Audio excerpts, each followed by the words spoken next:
What's going on, everybody? Yes, we are doing another live stream. I know, 2 in 1 week, crazy, right?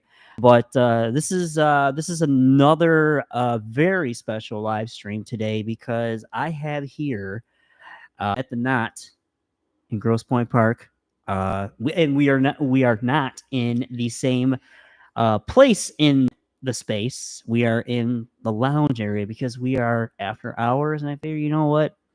Let's get a little bit more casual here. So, I have here today with me an individual that I had the pleasure of connecting with over the last couple of years, and I actually helped them out with part of their digital marketing campaign with some videography, and they absolutely knocked it out of the park. And they are all about, as in their eyes and in their heart, they are all about helping, truly helping people in some of the most dire and well, worst case scenarios that they've been in. But I will let them tell that story. And I have here today for the first time on the program Jennifer Avery. What's going on? Hi, Walter. Thank you. Thank you for that introduction. Um, I'm doing okay. Good, good. Yeah. Well, we got out of the dark side of the conversation. So for those that are aware of what that is, you know what it is. So, but you'll find out about that down the road soon. But today, I first want you to give everyone here on the live stream, who's tuning in now or afterwards, tell them more about who you are and what is New Hope Homes. What is that all about? Okay. I'll shorten it for the live stream, but yeah, I New Hope Homes helps homeowners that are in some of the worst situations they could possibly be in. The worst being fear of losing their home, right? I told you earlier at one point I had um, lost my job. I had just recently been divorced. I kept my house thinking that I had this great job, and 6 months later got laid off. Went another 3 months, got another job, but I was only making a quarter of what I made when I got laid off. Um, and a year later was laid off from there. And that was right around the time when the housing market started to drop. And so I couldn't sell my house at the time, and I didn't know what to do. And back then, short sales weren't a thing yet because it hadn't really hit bottom yet. And it really wasn't advertised yet that the market was starting to fail. Fortunately, I had help from my parents, but fast forward to 2017, I was laid off again.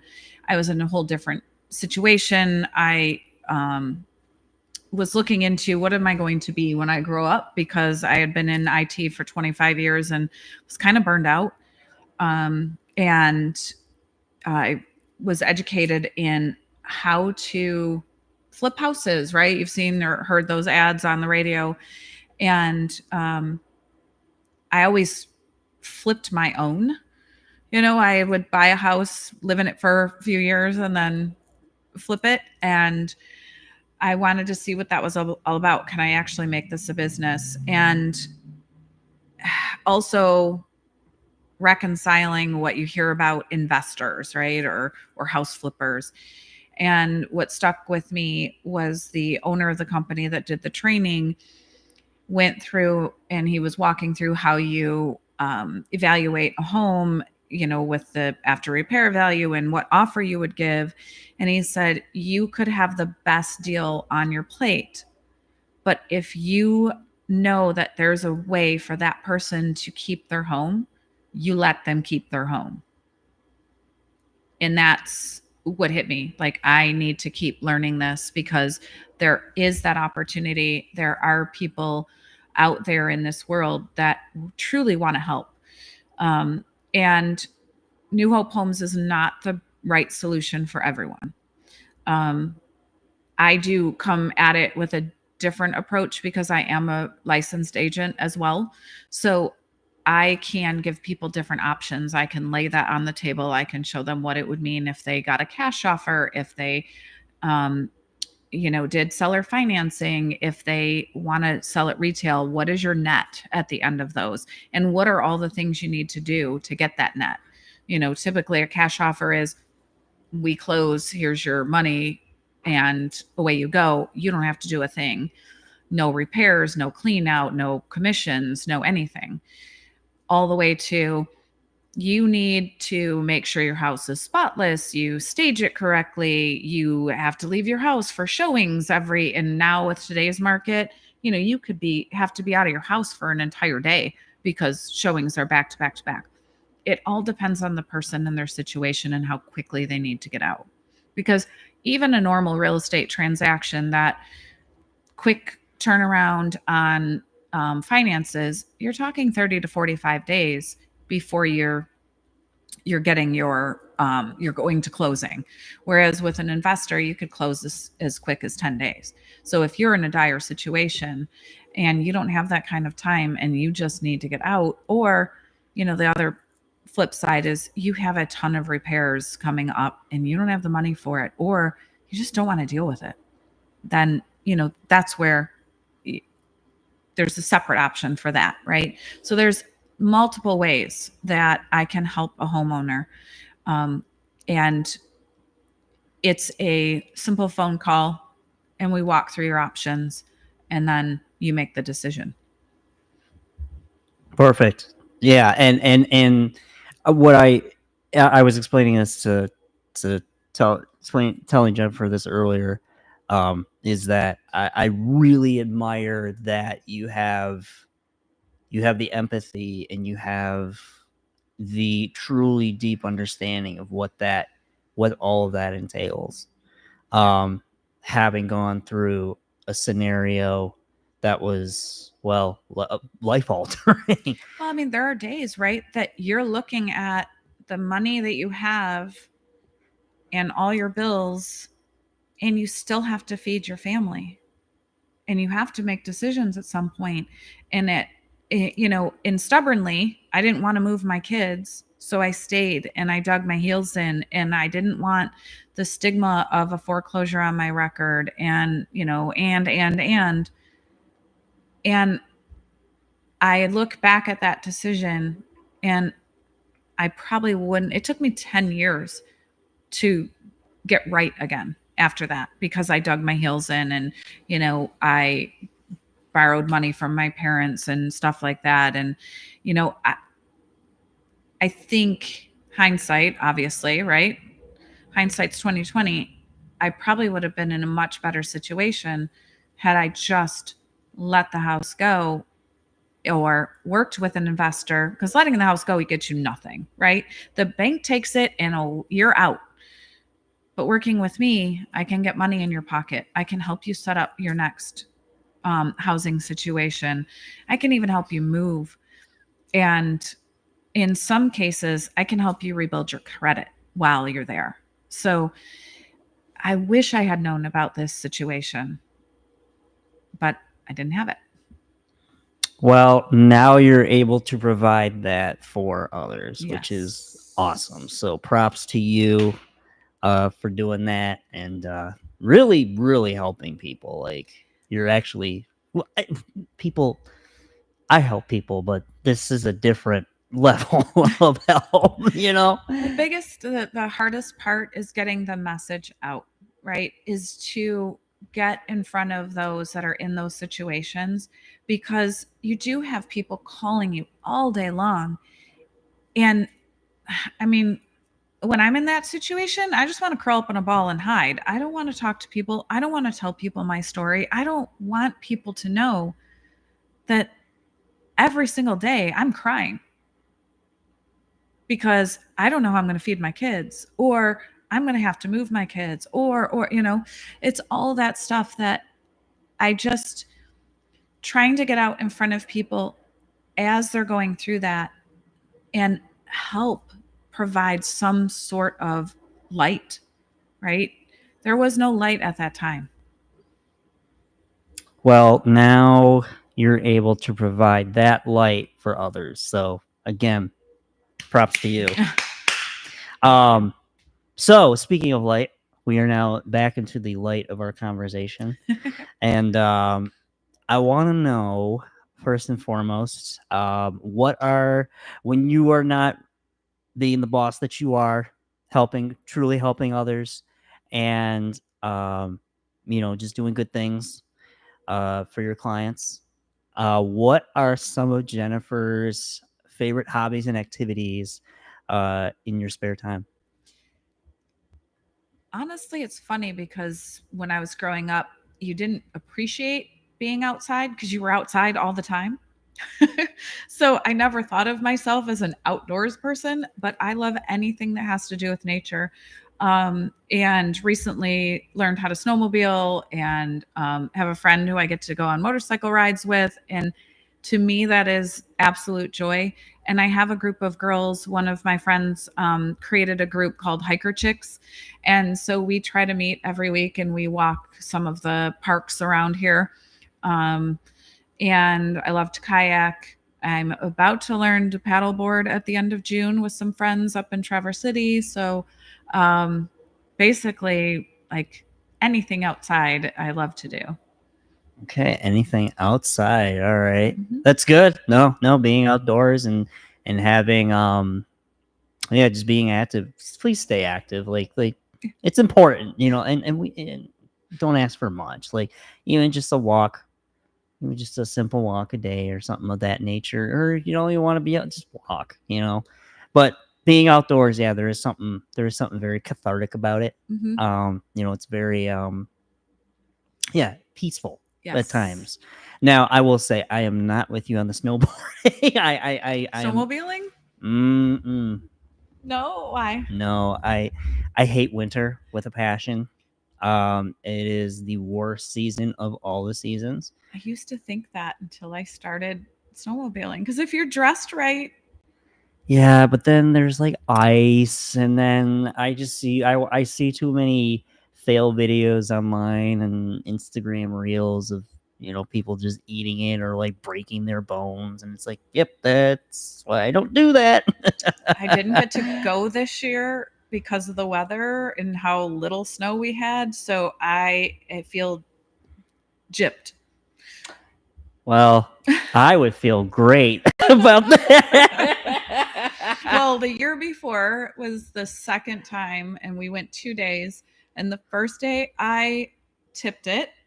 That was embarrassing in front of a bunch of people. Yeah, I have no idea how I did it. I hit some ice and it was like slow motion. I just tipped it.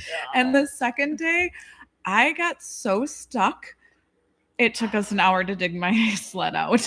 See, again, this is why you stay inside in the winter, have the fire going. You know, no, just no.